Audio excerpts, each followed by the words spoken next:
Hello, and welcome to Doctor Who 50 Years Ago, the show that looks back to the episode that aired in 1967 and looks at the differences between then and now.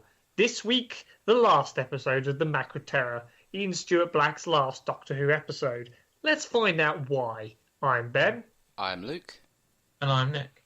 And here we are, and here we go into the news from 1967. On Tuesday, the 28th of March, Pope Paul VI issued a circular letter to all churches on the topic of the development of the peoples, calling for help for those who lacked basic needs and supporting educating the public about birth control without relaxing the long-standing ban of the Roman Catholic Church. Baby steps for Catholicism. This is the first time that there's any sign that the Catholic Church is starting to liberalise. I mean, it's not really much progress, but it's better than nothing. So, yeah, showing that the Catholic Church is having to somewhat change to remain relevant in Western society. Recognition of the modern times, yeah.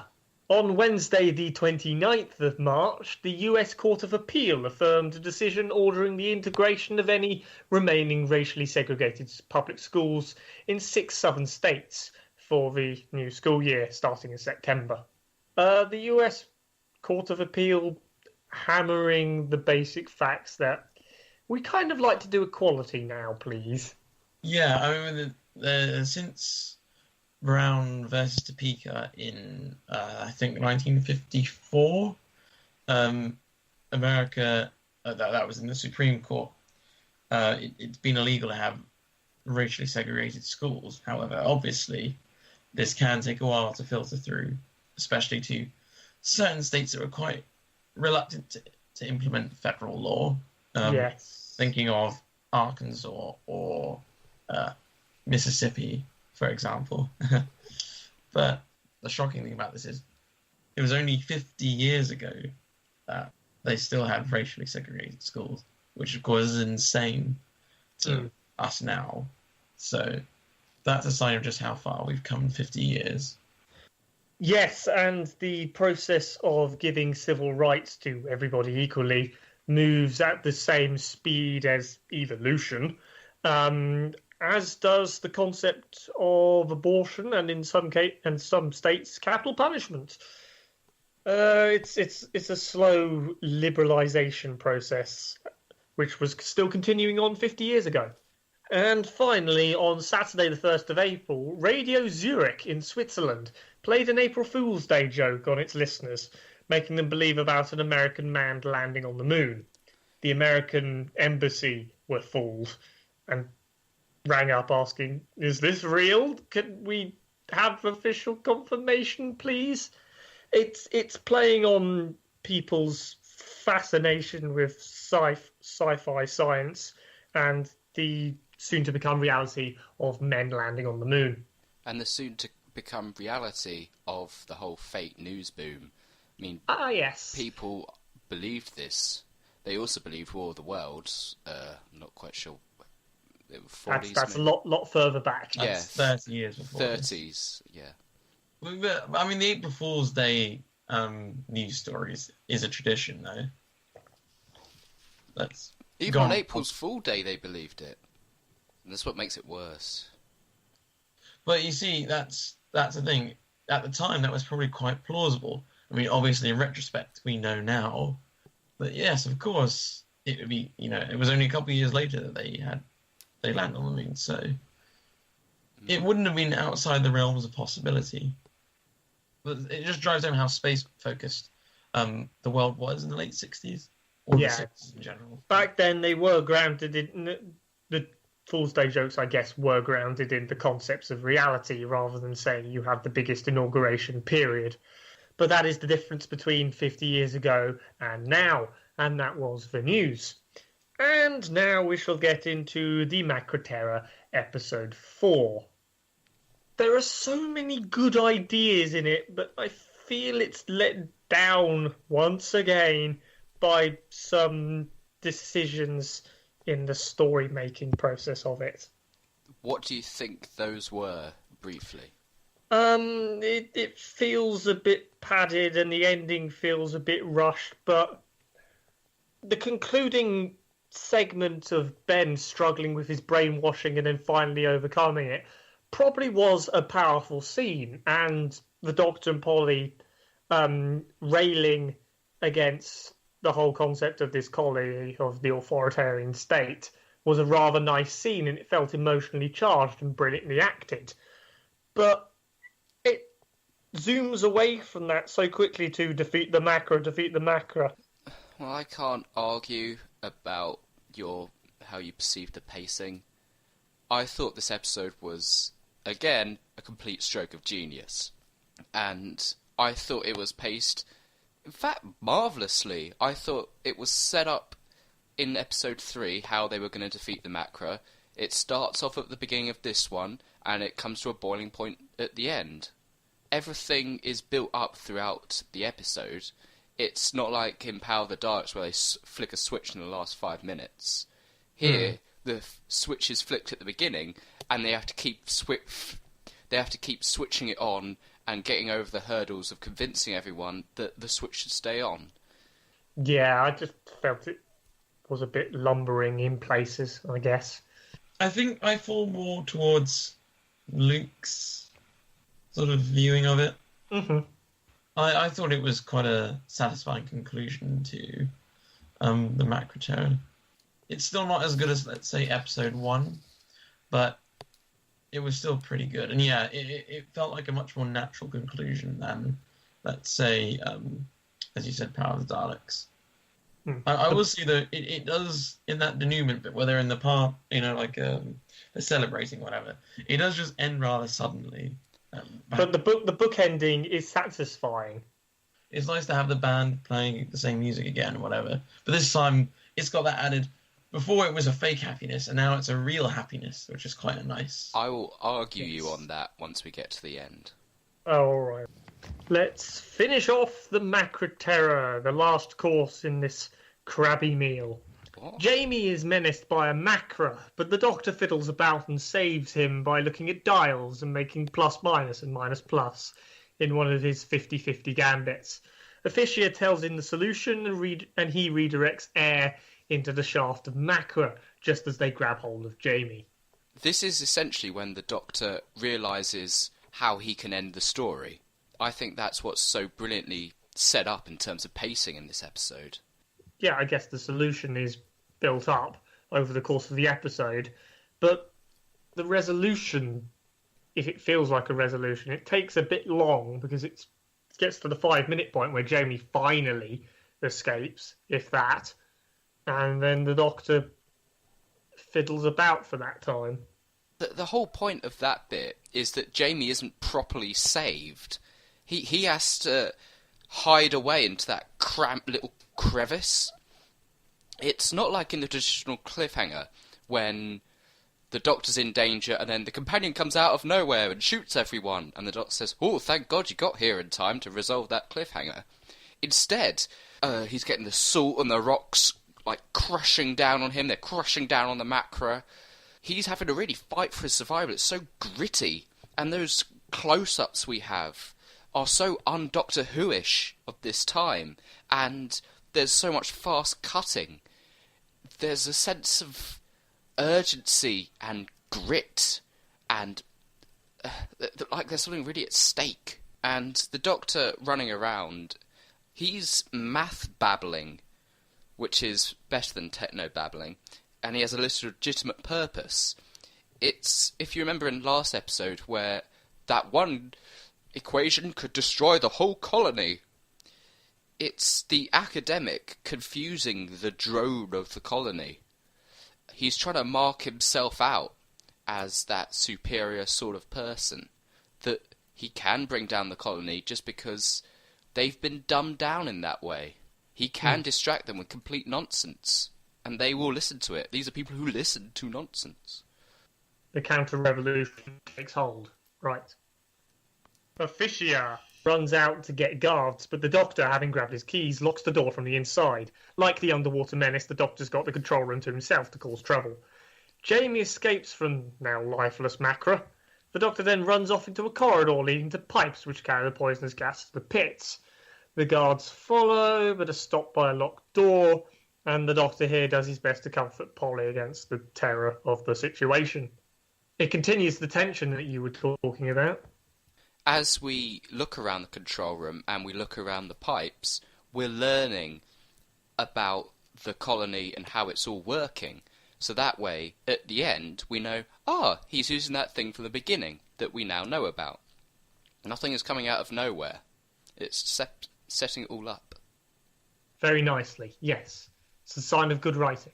The fissure starts to gas flow up, and Jamie attempts to escape through a grazing into a shaft.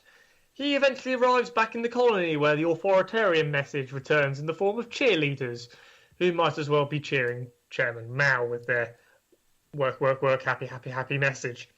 Jamie's mistaken for a dancer, and he does a Highland fling to escape both the cheerleaders and the guards. It's all gay and cheerful. Ola captures him, and Ben implicates him, but he's struggling and troubled. And is he crying? Holy hell, Michael Craze. Suddenly the mood of the episode is greatened for some reason, and I'm guessing it's to do with the acting. It's a fissure as he's screaming in control. They're turning taps in the wrong direction! Yes, that's his entire nightmare, really. Yeah, the colony is finally seeming so puny, and they're unravelling with such bureaucracy blowing up in their faces. Yes, I got quite a few Romanian Revolution vibes, in that it all just collapses so incredibly easy, even though we thought it was so... everything was in control, all the authoritarians were in control, and it would be like that forever. The second bit which interests me about this sequence is when the Doctor is shaking his keys. This guy is incredibly aware of the stupidity of the artifice. That's what the Doctor is doing.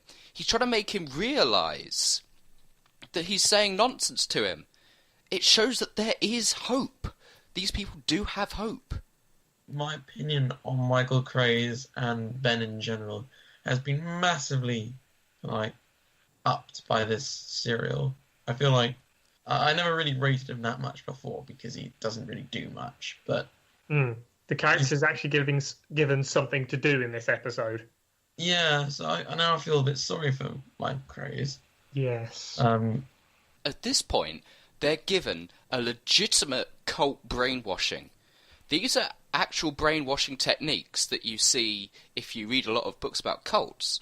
They're being given an energy drain that's undercut with positive reinforcement. And so when they're all that happy, happy, happy, work is good, that is actually really scary because they did that. That ain't fiction right there.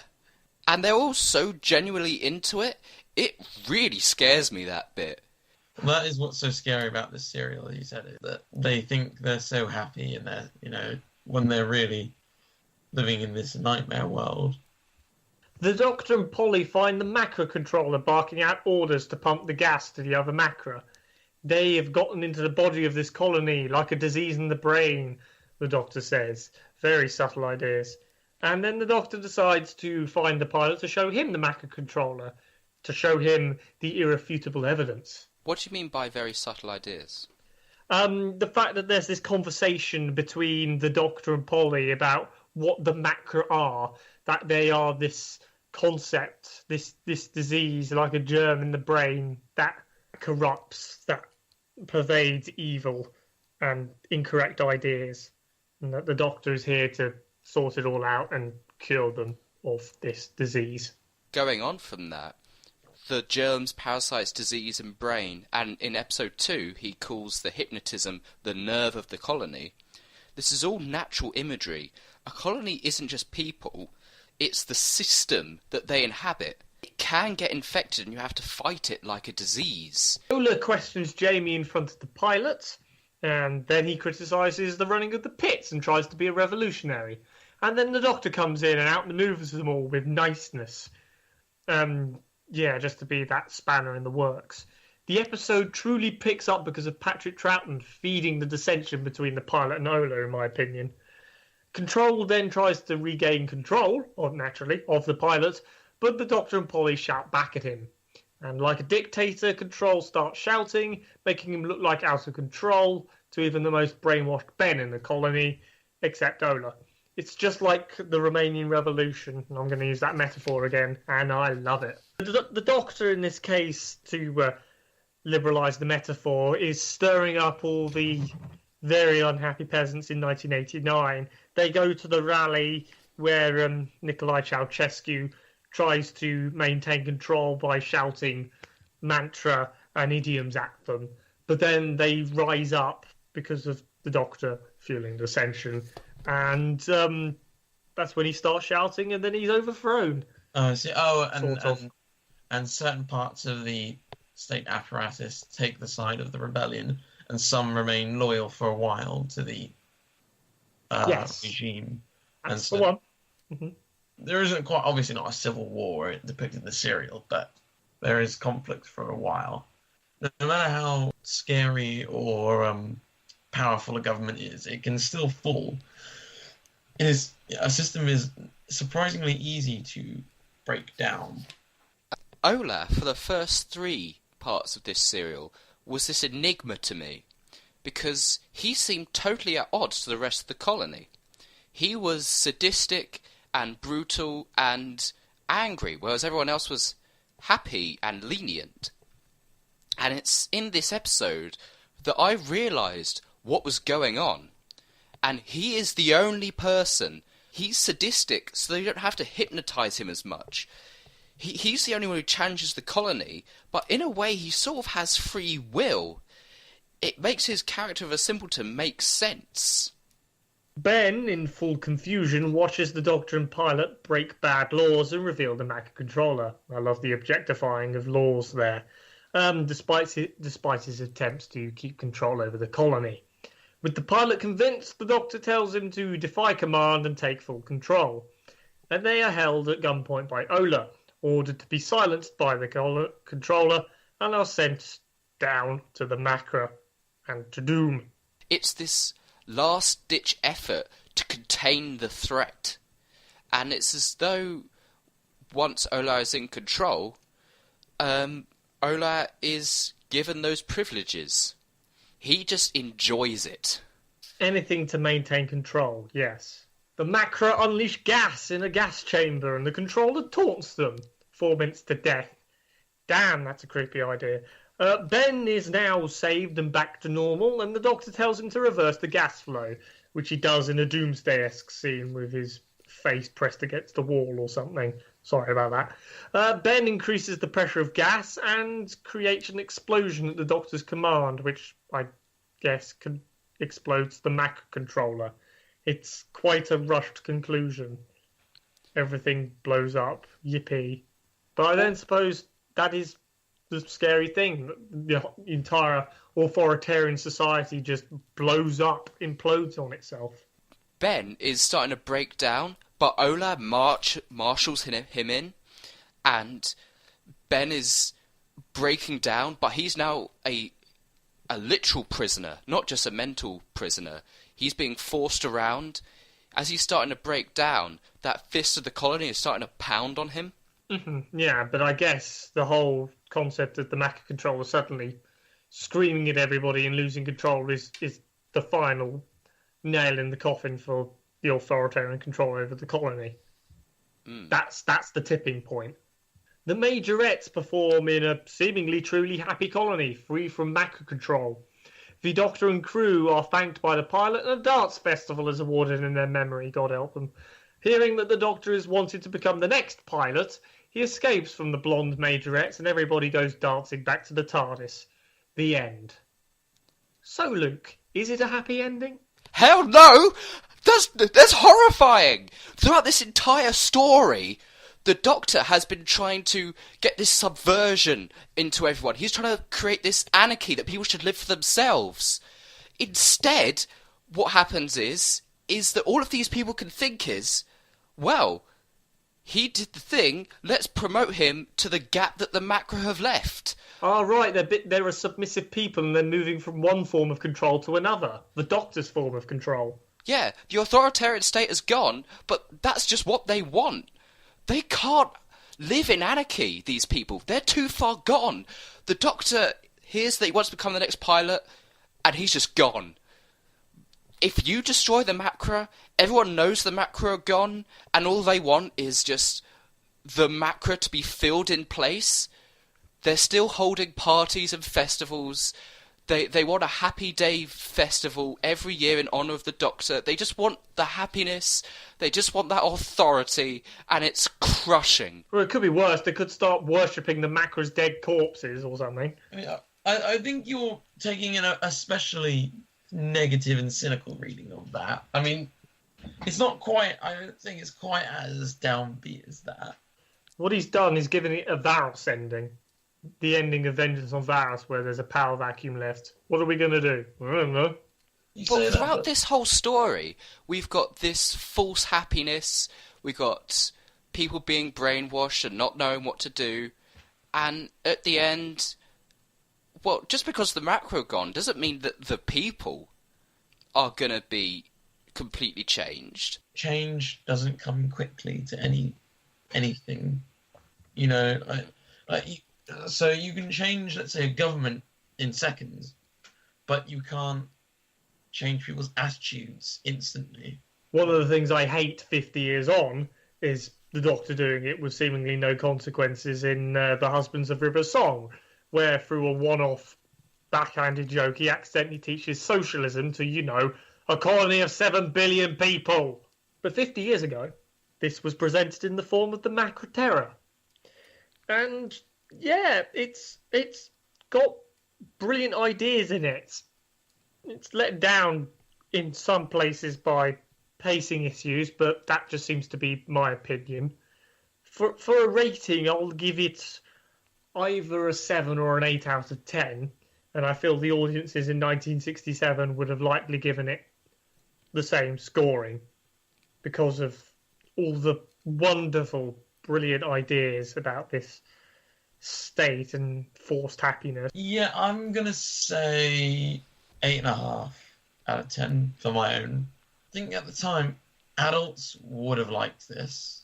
Certain adults. I think people who were really old probably wouldn't have liked it, just because they think it looks a bit silly and rubbish.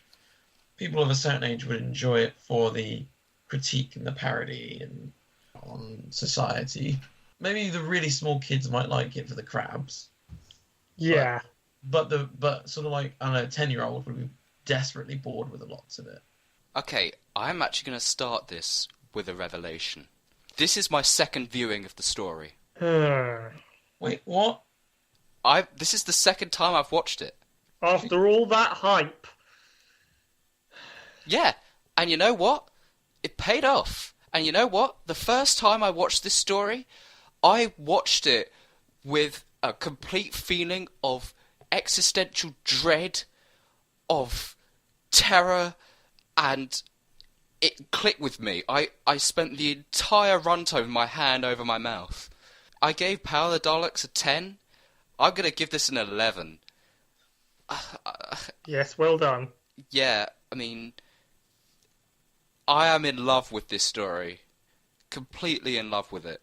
The people who just get it, and the people who don't buy into the themes as much. Me? Yeah, you're going to have the people who think that this is sort of monsters and colony, and with some cool bits in it, who are going to give it 6.5 to 7. Yes, what we have been given here is a very complex and, in some cases, difficult to divulge story, but luckily we had an expert on hand. And it's from this basis that we have to try and commit a post-mortem of the Macra Terror with very little information. The main question I wanted to decipher is, why did Ian Stewart Black never write for Doctor Who ever again? And as far as I can tell from the information I gathered, here is a screenwriter who wanted the freedom to write something interesting in between other projects for both the BBC and ITV and other places. And through people like Donald Tosh, John Wiles, Innes Lloyd, Jerry Davis and Kit Pedler, he was given the opportunity about a colony and the savages. Then he was hijacked by Kit Pedler to write The War Machines and do a sort of period piece on technology. And then the Macra, which is everything we've just said.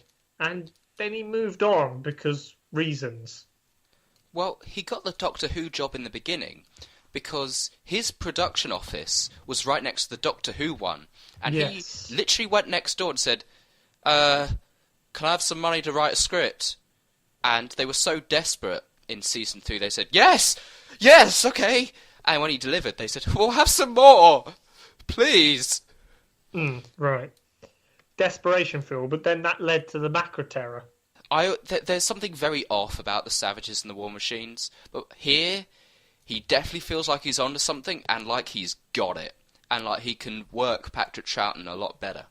This is the only story that we've seen so far which was under budget. Total budget, 10,999. Expenditure, 10,204. Wow. Never happens in Doctor Who. It's always like 1,000 or 2,000 over. Wow.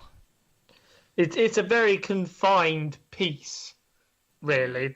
There's only one giant crab, which Shawcraft can do for about a tenner, if you're lucky, and cramped studio sets in either Lime Grove or Riverside or wherever they were at the time, and actors giving it their all, really. Yes. Combined with a scriptwriter who had some very interesting ideas, be it beautifully done like the Macra Terror, or not, like that 1972 thing you were talking about a few weeks ago. Star Maidens. Star Maidens, that's the one, yes. Should have been so much better. This is the story of a scriptwriter, and it ends here, and it all played out like it did 50 years ago. There we are. Thank you very much for watching. You can find us on Blogspot, which redirects to iTunes. Leave positive comments there, it helps. You can also find us on Facebook and YouTube, where you can like, comment and subscribe, and Google Plus if you dare. We shall be back next week to jet set into the first episode of The Faceless Ones. Until then, I have been Ben. I've been Luke. And I've been Nick. Thank you, and goodbye.